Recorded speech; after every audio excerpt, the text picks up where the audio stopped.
বরগুনার তালতলীতে রাস্তার কাজে নিম্নমানের ইট ব্যবহারের প্রতিবাদে এবার হাতে ঝাড়ু তুলে নিল এলাকাবাসী। আর তাদের সেই ঝাড়ু মিছিলেই বন্ধ হয়ে গেল প্রায় 1,22,00,000 টাকার সড়ক প্রকল্পের কাজ। 17 এপ্রিল উপজেলার নয়াপাড়া এলাকায় ঘটে ব্যতিক্রমী প্রতিবাদের এ ঘটনা। দরপত্রে ঠিকাদারি প্রতিষ্ঠান মেসার্স এনামুল এন্টারপ্রাইজ কাজ পেলেও কাজে ছিল শুধু অনিয়ম আর নিম্নমানের ইটের ছড়াছড়ি। বাটা থেকে লডের আদলা ইট কিনা এই আমাদের এই রাস্তায় দিতে আছে। এলাকাবাসীর দাবি বারবার উপজেলা প্রকৌশলীকে জানানো হলেও তিনি ছিলেন নির্বিকার। ফলে রাস্তায় নেমে আসতে বাধ্য হন তারা। আর তখনই শুরু হয় ঝাড়ু মিছিল।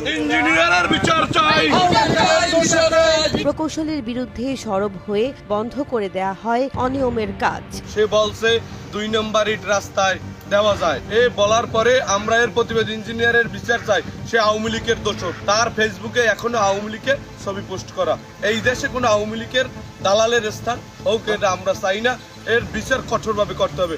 অভিযোগ রয়েছে ঠিকাদারি প্রতিষ্ঠানের সঙ্গে ম্যানেজ করে দায়সারা কাজ করছিল প্রকৌশল বিভাগ। এ ব্যাপারে জানতে এনামুল এন্টারপ্রাইজের মালিক এনামুলের সঙ্গে একাধিকবার যোগাযোগের চেষ্টা করা হলেও তার মুঠোফোন বন্ধ পাওয়া যায়।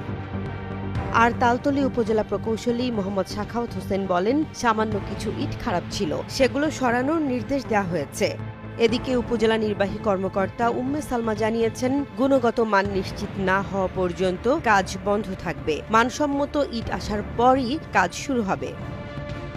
এই ঘটনা ফের দেখিয়ে দিল, শুধু প্রকল্পের টাকা বরাদ্দই যথেষ্ট নয়, দরকার তদারকি আর মানুষের সজাগ চোখ।